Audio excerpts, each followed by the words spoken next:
Cuando llega el momento, el tiempo en que pensamos en la carta del apóstol Pablo a los filipenses y comenzamos a abrirla, a leerla, a meditar en ella, nos damos cuenta de la profundidad de esta carta corta, solamente 4 capítulos.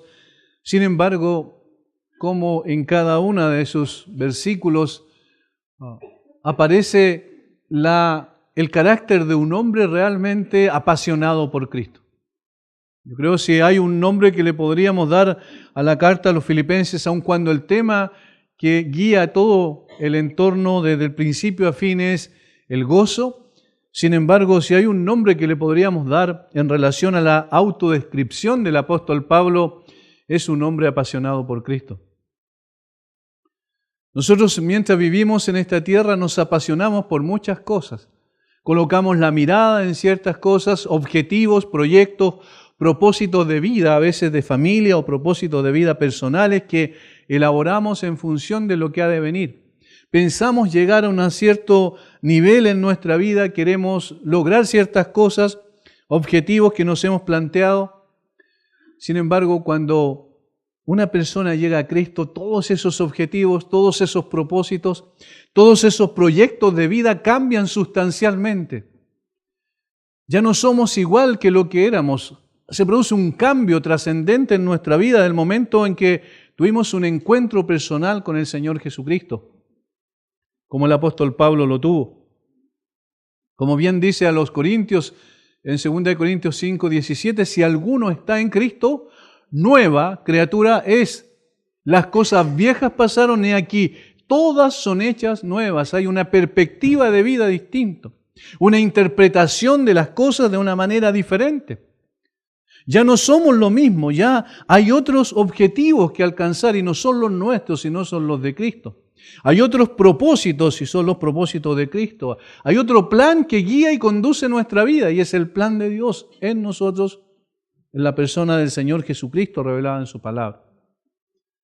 Y por eso es que el capítulo 3 a los Filipenses, del versículo 7 en adelante, nos relata, nos describe en una forma mucho más detallada lo que Pablo dijo en el versículo 21 del capítulo 1, porque para mí el vivir es Cristo y el morir es ganancia. Pablo, ¿pero qué significa? Para mí el vivir es Cristo y el morir es ganancia. Y Pablo lo dice en el versículo 7 en adelante. Esto significa. Esta es la interpretación del versículo 21. Pero cuantas cosas eran para mí ganancias, las he estimado como pérdida por amor de Cristo. Eso significa vivir por Cristo. Y ciertamente aún estimo todas las cosas como pérdida por la excelencia del conocimiento de Cristo Jesús, mi Señor, por amor del cual lo he perdido todo y lo tengo por basura para ganar a Cristo. Eso significa, porque para mí el vivir es Cristo. Y ser hallado en Él, no teniendo mi propia justicia que es por la ley, sino la que es por la fe de Cristo. La justicia que es de Dios por la fe. Eso significa para mí el vivir es Cristo. A fin de conocerle y el poder de su resurrección y la participación de sus padecimientos, llegando a ser semejante a Él en su muerte. Eso significa para mí el vivir es Cristo y el morir es ganancia. Pablo tenía puesto su mirada y su corazón. No era alguien que decía cosas lindas que quisiera que se perpetuaran en el tiempo, que fueran quizás frases que pudiésemos repetir a través de los años o de los siglos, sino que era su vivencia personal con Jesucristo. Era su realidad de vida, en su intimidad con el Señor. Él tenía una estrecha comunión con Cristo al punto de llegar a parecerse mucho a Él. Nosotros hemos visto hasta el momento 3 cosas relacionadas con esto, que el apóstol Pablo evaluaba su vida y disponía su vida en adelante en función de el amor de Cristo. Versículo 7. Luego vimos que era también por el conocimiento de Cristo, es decir, todo lo tenía por basura por el conocimiento de Cristo Jesús, mi Señor, por amor del cual lo he perdido todo y lo tengo por basura para ganar a Cristo. quería profundizar en su relación con el Señor, en un conocimiento más excelente, en un conocimiento relacional, vivencial, no meramente intelectual. Luego va a decir también, en tercer lugar, versículo 9, y ser hallado en Él, no teniendo mi propia justicia, por la justicia de Cristo, por amor de Cristo, por conocimiento de Cristo y por la justicia de Cristo. Pablo se había dado cuenta que durante todo ese tiempo que había vivido para servir al judaísmo, en función de su propia justicia, había sido una pérdida de tiempo. Estaba él completamente equivocado y cuando Cristo sacó la venda de sus ojos, entonces pudo ver una realidad distinta. No era su justicia, sino la justicia de Cristo en él. Eso cambió totalmente su perspectiva. Y ahora no confiaba en sí mismo, en sus propios hechos, en sus propias obras, sino en la obra suficiente del Señor Jesucristo. Y hermanos, eso significa el cristianismo. No confiamos en lo que nosotros podemos hacer por Cristo y para Cristo, sino en lo que Cristo hizo por nosotros. Pero como reacción natural y lógica, nosotros ahora queremos vivir por Cristo y para Cristo. Y ese es el sentido de lo que está aquí en estos versículos, viviendo por Cristo y para Cristo, porque esa es lo que pasa en el creyente que entiende lo que Cristo hizo por nosotros. El apóstol Pablo va a decir que Cristo estaba en el centro de su vida. El apóstol Pablo va a decir que Cristo era el propósito y la razón de ser de su existencia. Y nos está diciendo, esto es el cristianismo. No te conformes con nada menos que esto. No te conformes con rituales, no te conformes con cosas que has aprendido por tradición. No te conformes con tu propia evaluación en función de tus propios deseos, sino que evalúa tu vida en función de Cristo. Ese es el sentido de nuestra vida, de nuestra existencia. Y en el versículo 10 en adelante va a añadir otros principios de lo que significa vivir por Cristo y para Cristo. Versículo 10 dice, a fin de conocerle y el poder de su resurrección y la participación de sus padecimientos, llegando a ser semejante a Él en su muerte. Ahora va a decir que también vivir por Cristo y para Cristo significa confiar en el poder de Cristo. Vivir en el poder de Cristo. Pablo deseaba conocer el poder de Cristo en forma más intensa, más vivencial, más íntima y transformadora. No meramente un conocer teórico o académico, sino experimentar el poder de Cristo en su vida. Ellos me dicen, dice Carlos Spurgeon, que es un refinador, que Él limpia manchas. Él me ha lavado en su preciosa sangre. Y hasta este grado yo le conozco. Ellos me dicen que Él cubre al desnudo. Él ha cubierto con un manto de justicia mi vida. Y hasta este grado yo le conozco. Ellos me dicen que Él quebranta y que Él quiebra las cadenas. Él ha librado mi alma y por lo tanto yo le conozco. Ellos me dicen que Él es un rey y que Él reina sobre el pecado.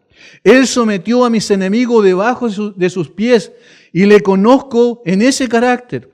Ellos me dicen que Él es un pastor. Yo le conozco, pues soy su oveja. Ellos dicen que Él es una puerta. Yo he entrado a través de Él y le conozco como la puerta. Ellos dicen que Él es comida. Mi espíritu se alimenta de Él, así como del pan del cielo, y por tanto yo le conozco como tal. El conocimiento relacional del poder de Dios en nosotros. No es una situación de un conocimiento intelectual externo, sino subjetivo de nuestra unión con Cristo, cuando nosotros experimentamos el poder de Dios obrando en nosotros en todo momento y en toda circunstancia. Cristo en nosotros, dice el apóstol Pablo a los Colosenses, la esperanza de gloria.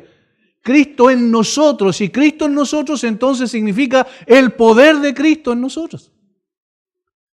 Por eso, hermanos, cuando vivimos un cristianismo que no se corresponde con esto, nosotros estamos negando la eficacia y el poder de Cristo en nosotros.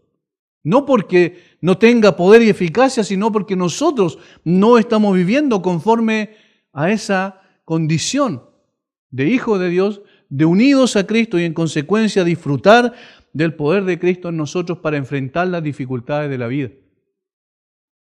El apóstol Pablo dice que ese poder es el poder de su resurrección. Imagínense lo que eso significa. Imagínense todo el poder que tuvo que obrarse en la resurrección de Cristo para levantarlo de entre los muertos. Así como la justicia de Cristo que disfrutamos por la fe en Él nos ayuda a depender completamente de Él, también el poder de Cristo revela nuestra debilidad y necesidad.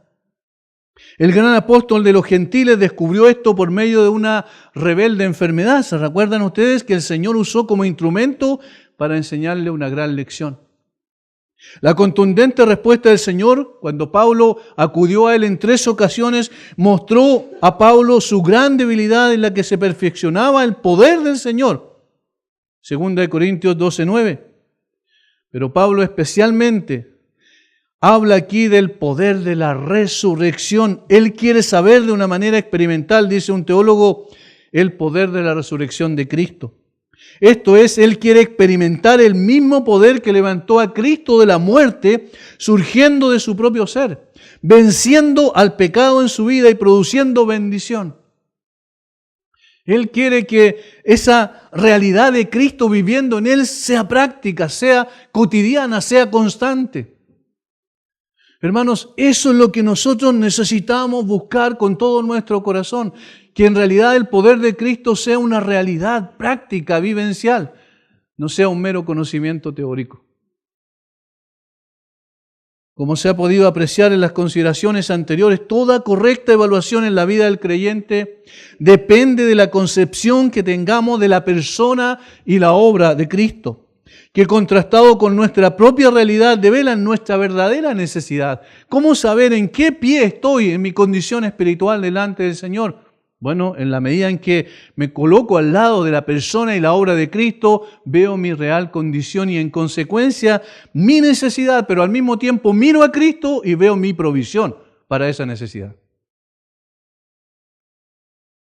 Alguien notó 4 consideraciones acerca del poder de Cristo en su resurrección. Y él dice lo siguiente: el poder de su resurrección es un poder evidenciado. Es la evidencia y el sello de que todo lo que Jesús dijo e hizo es verdad. Porque al resucitar de entre los muertos, el Señor Jesucristo está diciendo todo lo que enseñó y todo lo que hizo y su muerte en la cruz tiene una evidencia palpable.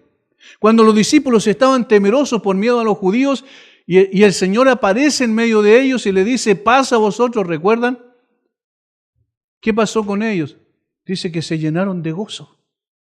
Cambió totalmente su perspectiva porque vieron la evidencia del poder de Dios al resucitar a Jesucristo entre los muertos.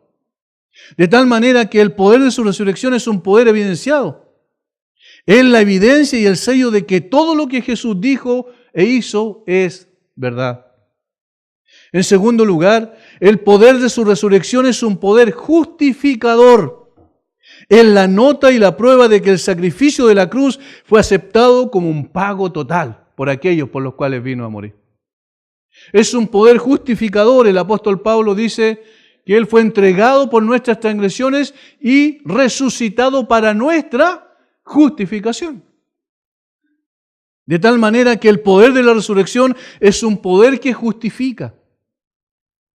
Hermanos, eso es tremendo porque eso significa que el Padre nos ve, como dijimos en la mañana, como si nunca hubiésemos pecado. Como si jamás hubiésemos pecado. Sin embargo, no es porque nosotros no hayamos pecado, sino porque Cristo nos traspasa, nos traslada a nuestra cuenta, coloca su propia justicia. Es un poder justificador. En tercer lugar, el poder de su resurrección es un poder que da vida. Que da vida. Esto significa que aquellos que están conectados con Jesucristo, unidos a Cristo, reciben la misma resurrección de vida que Cristo recibió. ¿Se imaginan lo que eso significa? Al estar unido a Cristo por la fe, entonces este poder de la resurrección nos asegura a nosotros también nuestra propia resurrección. Miren cómo podemos ver con con tranquilidad el futuro. Miren cómo podemos partir de esta tierra y mirar a la muerte de frente. Miren lo que esto significa cuando cerremos nuestros ojos aquí en la tierra. No tenemos por qué temer a la muerte, porque el aguijón de la muerte es el pecado, pero Cristo venció el pecado. Y a través de su resurrección mostró esa evidencia de que tiene el poder de la vida. Y por eso Él dijo que el Padre a quien quiere da vida y el Hijo también a quien quiere da vida. Y Él ha querido dar vida a todos aquellos que llegan en arrepentimiento y fe a sus pies. Y somos privilegiados en tener esta maravillosa experiencia. Por eso Pablo no habla de algo desconectado de Él, sino que habla de algo relacional, de su relación con Cristo. Esto le da entonces a Él la paz, la tranquilidad, el poder, la justificación, todo lo que hemos visto hasta ahora. Y en cuarto lugar, el poder de su resurrección es un poder consolador y reconfortante. Es un poder consolador y reconfortante. Promete que nuestros amigos y amados que están muertos en Cristo viven para siempre con Él. Cuando vamos al cementerio y llevamos el cuerpo de uno de los nuestros, vamos cantando porque sabemos, estamos seguros que el Señor le dio vida, vida eterna. Y que esa muerte física es un detalle simplemente. Es una necesidad, es un paso más. Pero el Señor consuela los corazones de aquellos que han sido sus familiares en esta tierra. Y el Señor reconforta nuestra alma a pesar del dolor natural que sentimos por la partida de un ser querido. El poder de la resurrección, entonces, es un poder completo, integral, que nos da fuerzas para vivir en esta tierra, para enfrentar los obstáculos que hay delante. Hermanos, todos vamos a morir, pero la manera en que enfrenta un creyente la muerte es totalmente distinta. Totalmente distinta, porque Cristo la ha vencido y como estamos en Cristo y unidos en Él, vencimos juntamente con Él la muerte. Esta verdad aplicada en la vida diaria permite que no vivamos de acuerdo a las circunstancias del momento y no dependamos de nuestras fuerzas para enfrentar dichas circunstancias. Somos personas frágiles, es verdad. Tenemos hermanos enfermos hoy en nuestra congregación. Nos dolemos todo cuando vemos a uno de nuestros hermanos sufrir. Sin embargo, cada uno de ellos tiene que tener esta convicción en su corazón. El poder de la resurrección que operó en Cristo está obrando en él. Eso nos da la fuerza. Una vida que experimenta el poder de Cristo es aquella que se goza en su propia debilidad y deja que Cristo pelee sus batallas por él. Tal como dijo el profeta Zacarías, no con ejército ni con fuerza, sino con mi espíritu, ha dicho Jehová de los ejércitos. Es el poder de Dios obrando en nosotros, el poder de Cristo que operó en su resurrección. Esta es la verdadera clave de la vida victoriosa del creyente. Y el apóstol Pablo lo vivió verdaderamente. Recuerden de dónde estaba él escribiendo. Estaba escribiendo desde una cárcel. Sin embargo, esa circunstancia no determinaba su vida, sino que por el contrario, su relación, su comunión, su intimidad con Cristo le permitía experimentar el poder de Cristo, el mismo que operó en su resurrección para darle fuerzas y enfrentar incluso la injusticia, porque lo que había sido acusado era algo totalmente injusto. En segundo lugar, vivir por Cristo y para Cristo es fijarse en que debemos ser, eso es lo que dice Pablo más adelante, semejantes a Cristo. Semejante a Cristo, a fin de conocerle el poder de su resurrección y la participación de sus padecimientos, llegando a ser semejante a Él en su muerte, dice Pablo. Llegando a ser semejante a Él en su muerte. Este era el gran anhelo de Pablo, llegar a ser semejante a Cristo. Y quería ser semejante a Cristo no solo en su vida, sino también en su muerte. El apóstol sabía que esa era la razón por la cual había sido alcanzado por el Señor. Porque el cumplimiento de este propósito, o por el cumplimiento de este propósito, el apóstol estaba dispuesto a despojarse de todo. Y por eso dice, todo lo tengo por basura. ¿Qué me importan estas cosas? ¿Qué trascendencia pueden tener los logros que he tenido en esta tierra? ¿Qué importa el lugar del cual vengo, si soy israelita? ¿Qué importa si soy de la tribu real de Benjamín? ¿Qué importa si he sido un hombre totalmente recto, íntegro en función de la ley, en lo externo?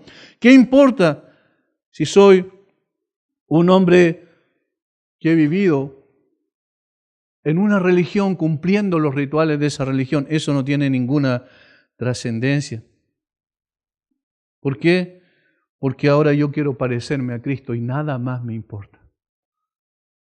Hermanos, si pensamos eso es maravilloso. A mí el apóstol Pablo me cautiva desde el punto de vista de que él se parecía tanto a Cristo. ¿Cómo llegó a parecerse tanto a Cristo? Yo conversando en la noche con mi señora le digo, oye, ¿sabes qué? No puedo llegar a entender cómo Pablo se parecía tanto a Cristo. Y es tan así que él mismo lo declara más adelante. En el mismo capítulo 3, versículo 17. Hermanos, sed imitadores de mí y mirad a los que así se conducen según el ejemplo que tenéis en nosotros. Sed imitadores de mí. ¿Quién puede decir eso? ¿Por qué? Porque él imitaba a Cristo. Porque se parecía, era semejante a Cristo y todavía él sabía que no había llegado a toda la expresión de su propósito, sino que debía seguir adelante. Este gran anhelo del apóstol Pablo trasciende también a la iglesia y es presentado como la razón de ser de la misma carta, en la misma carta de Pablo a los Efesios, por ejemplo. En el capítulo 4, versículos 12 y 13 de Efesios, dice a fin de, este es el propósito, a fin de perfeccionar a los santos para la obra del ministerio, para la edificación del cuerpo de Cristo, hasta que todos lleguemos a la unidad de la fe y del conocimiento del Hijo de Dios, a un varón perfecto, a la medida de la estatura de la plenitud de Cristo. Ser semejante a Él. Ser semejante a Él en todas las cosas. En la carta a los Corintios también lo dice. Por consiguiente, esta también debería ser la meta de cada uno de los que hemos puesto nuestra fe en el Señor.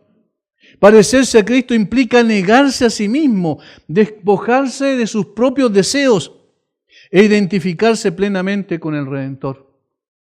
¿Es esto posible? ¿Es posible esto? ¿Es solo una utopía, un sueño? ¿Es que estamos haciendo castillos en el aire cuando decimos que debemos parecernos a Cristo? No, si la Biblia lo demanda, si el Señor lo demandó, es porque también nos da el poder para llegar a eso. No es una utopía. Entre más conozcamos a Cristo, dependamos más de su justicia y poder y vivamos en el amor de Cristo, entonces sí, nos pareceremos más a Él. Y podremos decir juntamente con el apóstol, con Cristo estoy juntamente crucificado y ya no vivo yo, mas vive Cristo en mí. Allí está. La negación, ya no vivo yo, mas vive Cristo en mí, identificación con Cristo. Y lo que ahora vivo en la carne, lo vivo en la fe del Hijo de Dios, viviendo para Cristo, el cual me amó y se entregó a sí mismo por mí. Pero esta semejanza incluye nuestro padecer por Cristo. Eso es lo que dice Pablo. Y la participación de sus padecimientos, llegando a ser semejante a Él en su muerte.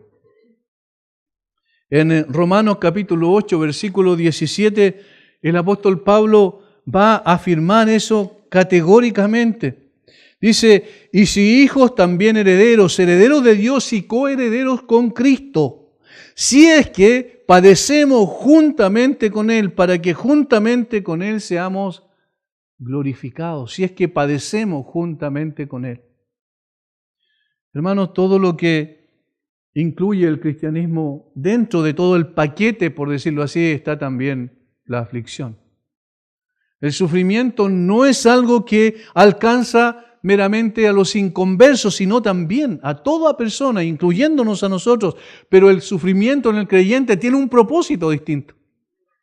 Es moldearnos, es transformarnos, es hacer morir el yo que tanto quiere imponerse todas las veces para parecernos más a Cristo. Es hacernos cerrar nuestros labios y no quejarnos ni autocompadecernos, sino pensar que al sufrir por Cristo estamos honrando a Cristo. De esa manera lo vivieron los mártires, de esa manera ellos fueron gozosos a a la hoguera. De esa manera ellos fueron gozosos a morir también comidos por los animales salvajes en los primeros 3 siglos del cristianismo. De esa manera han muerto todos aquellos que siguen al Señor Jesucristo. Querían parecerse más a Él. ¿Y cuál es el camino de Cristo? El camino de la cruz, el camino de la aflicción. Por eso el apóstol dice, esto es lo que yo quiero. Quiero llegar a ser semejante a Él en su muerte. Y obviamente eso pasó no mucho tiempo después, cuando en su segundo encarcelamiento en Roma finalmente después de su segundo encarcelamiento en Roma, fue liberado por un tiempo y volvieron a juzgarlo y fue condenado a muerte. Él estaba en una cárcel romana en ese momento, esperando el veredicto cuando escribe a los filipenses. Por eso, parecernos a Cristo no es una utopía, sino una posibilidad cierta, porque el Señor lo demanda y el Señor también nos va a dar la fuerza, la gracia y la sabiduría para poder crecer en este sentido. En tercer lugar, versículo 11. Si en alguna manera llegase a la resurrección de entre los muertos, no que lo haya alcanzado ya, ni que ya sea perfecto, sino que prosigo por ver si logro asir aquello para lo cual fui también asido por Cristo Jesús. Notemos el versículo 12 con detalles. No que lo haya alcanzado ya. Pablo dice que todavía tiene que crecer, todavía tiene que alcanzar un objetivo. O que ya sea perfecto, sino que prosigo por ver si logro asir aquello para lo cual fui también asido por Cristo. Es decir, Cristo me tomó para algo, Cristo me llamó para algo, Cristo me asió para algo y yo quiero también llegar a cumplir ese algo, ese propósito. Y eso es lo tercero, por el propósito de Cristo. Vivir por Cristo y para Cristo es vivir por el propósito por el cual Cristo me salvó. Con la frase para lo cual fui también asido por Cristo Jesús, Pablo da por sentado que el Señor lo salvó con una finalidad específica que había de cumplirse en su vida.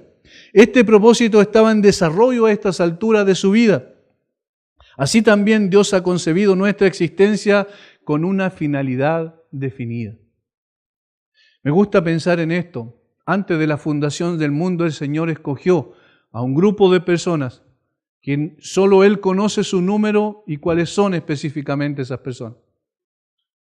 Pero las escogió con un fin, con un propósito. No las escogió simplemente para enviar a su Hijo y morir y salvarlos, lo que ya era mucho, sino que salvarlos con un objetivo específico. La redención es solamente el primer paso. A veces pensamos en la salvación como el fin último, pero la salvación es el primer paso. El propósito que hay detrás de eso es el que Pablo está hablando aquí. Sino que prosigo, por supuesto, no prosiga la salvación porque ya está en la salvación. Por ver si logro asir aquello para lo cual fui también asido por Cristo Jesús. Eso es lo que él reitera. ¿Qué es lo que significa esto entonces? Es el principio, la redención de una carrera que ha de llevarnos a una meta específica, que es la razón por la cual fuimos también alcanzados por Cristo. Este propósito está en concordancia con lo anterior, el ser semejante a Cristo, puesto que responde a la pregunta, ¿para qué estamos aquí? ¿Cuál es el propósito de nuestra vida? ¿Por qué nacimos en esta tierra? ¿Por qué un día definido y determinado el Señor por su gracia nos llamó a arrepentimiento y a la fe? ¿Por qué? ¿Por qué estamos aquí? La Biblia responde para ser semejante a Cristo, lo cual implica transformación, y también la Biblia dice, y para servir el propósito de Cristo, lo que significa consagración. Consagración. Esta es una de las cosas que se ha olvidado el mundo evangélico del día de hoy. La iglesia no ha considerado la realidad práctica de que el Señor nos llamó, pero no para vivir para nosotros, sino para vivir para Él. Recordemos lo que el apóstol Pablo dice en 2 Corintios 5:15. y por todos murió para que los que viven ya no vivan para sí, sino para aquel que murió y resucitó por ellos. Ese es el objetivo de la vida de cada creyente. Hermanos, el objetivo no es que tengamos un montón de bendiciones de parte del Señor, que las tenemos. No es para que nosotros coloquemos la mirada en los dones del Señor, sino para que coloquemos la mirada en el dador de los dones. Para que podamos disfrutar de nuestra relación con Él, pero en servicio activo al Señor. Esta es la verdadera razón de nuestra existencia en la tierra. Todo lo demás es circunstancial, es momentáneo, es efímero, es de esta tierra, inmanente, no es trascendente. Que si bien es cierto, es necesario para esta vida, sin embargo, no tiene trascendencia. Cristo tomó a Pablo firmemente para hacer de él su instrumento. ¿Qué es lo que dijo cuando lo salvó? Porque instrumento escogido me es este, para llevar mi nombre en presencia de reyes y de los gentiles. Porque instrumento escogido me es este. Lo tomó y le dijo a Ananías, ve y dile esto a Pablo. Y entonces el apóstol Pablo se transformó en un canal de bendición para aquellos que habían sido excluidos de la ciudadanía de Israel, que estaban sin Dios y sin esperanza en el mundo. El Señor tomó a Pablo para usarlo como su instrumento. Y esto entonces es la razón por la cual Pablo fue asido por Cristo. Pablo se tomó de Cristo para ver en él un vaso usado por su Señor. Cristo tomó a Pablo, lo asió para hacer de él un instrumento. Y Pablo, por otro lado, se tomó de Cristo, se asió de Cristo para ver en él la transformación en un vaso de honra para ser usado por Cristo, para bendecir a tantas personas. Cristo tomó a Pablo y lo transformó en su testigo. Pablo tomó a Cristo como el tema de su mensaje, como testigo de él. Testigo, instrumento escogido. Todas estas palabras aparecen en las veces que el apóstol Pablo habla de su conversión. Él reitera en 2 ocasiones su conversión después del hecho histórico que aparece en Hechos capítulo 9. Pero en el capítulo 26 dice, versículo 16 del libro Los Hechos, la segunda vez que Pablo relata su conversión, pero levántate y ponte sobre tus pies. Esto es lo que le dijo Cristo. Dice, porque para esto he aparecido a ti, para ponerte por ministro y testigo de las cosas que has visto y de aquellas en que me apareceré a ti, ministro y testigo, librándote de tu pueblo y de los gentiles a quienes ahora te envío, para que abra sus ojos, para que se conviertan de las tinieblas a la luz y de la potestad de Satanás a Dios, para que reciban por la fe que es en mí perdón de pecados y herencia entre los santificados. Y por eso el apóstol Pablo, cuando se despide de los ancianos de Éfeso en Mileto, en el capítulo 20 del libro Los Hechos, en el versículo 24 dice lo siguiente. Miren, esto es maravilloso. Esta era la convicción de un hombre que sabía por qué vivía y para qué vivía. Pero de ninguna cosa hago caso ni estimo preciosa mi vida para mí mismo, con tal que acabe mi carrera con gozo y el ministerio que recibí del Señor Jesús para dar testimonio del Evangelio de la gracia de Dios. No hago caso de ninguna otra cosa, no me interesa otro tipo de cosas, sino dar testimonio de Cristo, porque para eso he sido asido por Cristo. Hermano, ¿para qué fuiste asido por el Señor? ¿Para qué fuiste salvado? ¿Para que esperes tranquilamente el momento en que partas a la presencia del Señor? ¿Para qué fuiste salvado? ¿Para poder librarte simplemente del infierno? Y digo simplemente porque la salvación es mucho más que eso. ¿Para qué fuiste salvado si no estás haciendo la voluntad de Dios en tu vida? ¿Para qué fuiste salvado si no estás obedeciendo a la clara palabra de Dios?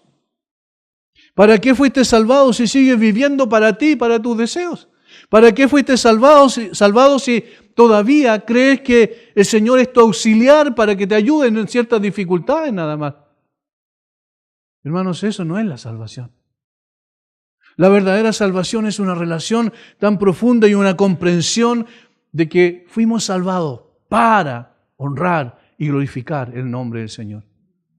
No a veces, no circunstancialmente, no en una reunión, en un culto donde nos juntamos y donde nos reunimos, donde cantamos y nos gozamos y disfrutamos, y está bien que así sea, sino siempre. No solo circunstancialmente, sino en todo momento. ¿Qué voy a hacer ahora? ¿Por qué estoy aquí? ¿Para qué estoy aquí? Los jóvenes creyentes debiesen tener en su corazón y en su mente estos conceptos en el momento de recibir o de decidir, su carrera universitaria. Voy a estudiar esto, pero ¿por qué voy a estudiar esto? ¿Para qué voy a estudiar esto? 12 trabajadores en sus respectivas fuentes laborales. ¿Por qué voy a trabajar? ¿Para qué voy a trabajar? Todo esto debiese convertirse en una pregunta delante del Señor Jesucristo. Señor, ¿para qué me salvaste específicamente mientras esté en esta tierra? Quiero dar testimonio de ti. Quiero honrarte con lo que hago y con las decisiones que tomo en mi vida. No hay otra razón. Pablo dice que hay un propósito. Y un propósito no solo para él, sino un propósito para cada uno de nosotros también. Y finalmente, versículos 13 y 14, hermanos, yo mismo no pretendo haberlo ya alcanzado, pero una cosa hago, olvidando ciertamente lo que queda atrás y extendiéndome a lo que está delante. Prosigo a la meta, al premio del supremo llamamiento de Dios en Cristo Jesús. Al premio del supremo llamamiento de Dios en Cristo Jesús. Fíjense cuántas cosas hay involucradas aquí, pero principalmente la última frase en la que yo quiero quedarme, al premio del supremo llamamiento de Dios en Cristo Jesús. Esto vendría a ser la tercera parte de lo relacionado con la razón por la cual vivimos. Todos somos llamados a ser semejantes a Cristo y consagrar nuestra vida para cumplir el propósito de Cristo. Y todos tenemos un llamamiento personal diferente el uno del otro. Esta última parte relativa al llamamiento es algo intransferible. En el caso del apóstol Pablo le fue revelado del mismo momento de su conversión, como hemos visto. Y para cada uno de nosotros debe ser prioridad en la vida cristiana descubrir, aceptar y cumplir con el llamamiento de Dios en Cristo Jesús. Este es un llamado supremo, dijo alguien, porque viene de lo alto de Dios. La concepción de ello ha emanado de su corazón. Es un llamamiento supremo debido a que es digno de Dios. Es un llamamiento supremo porque está muy por encima de los ideales de los hombres.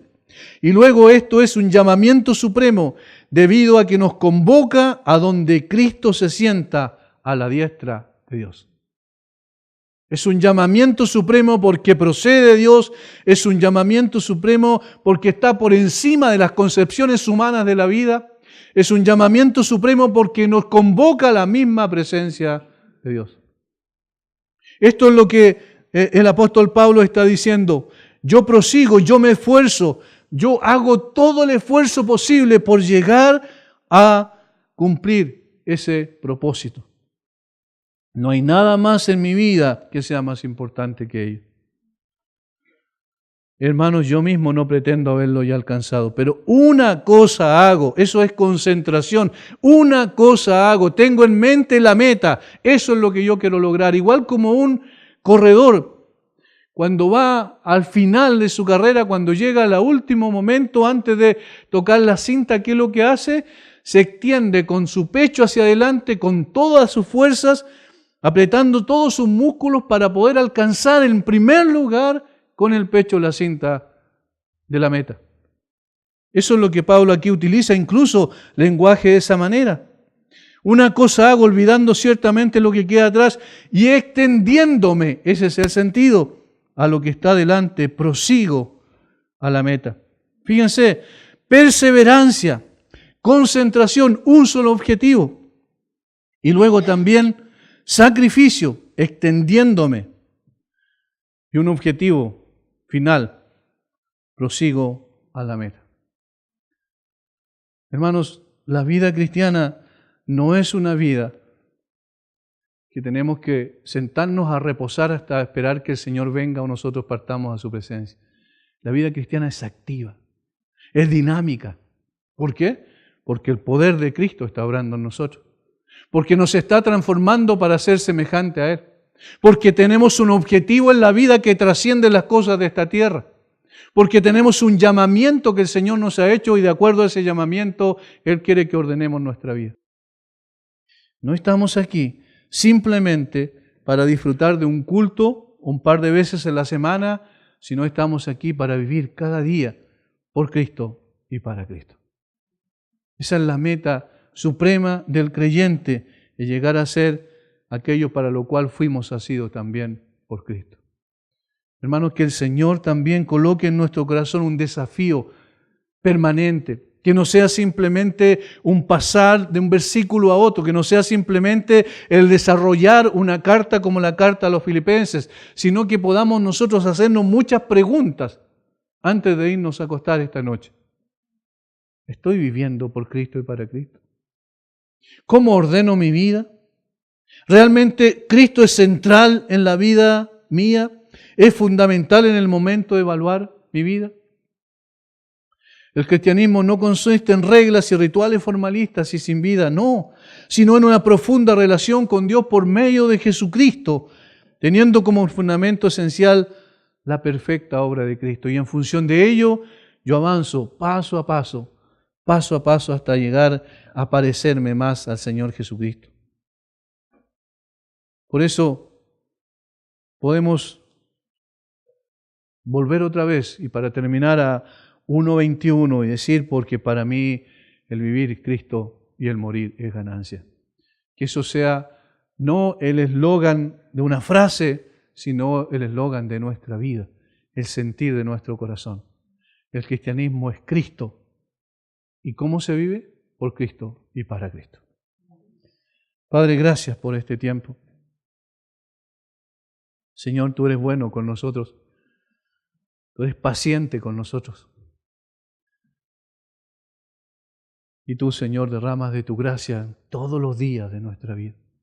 De lo contrario, ¿qué podríamos hacer? ¿Cómo podríamos vivir siquiera?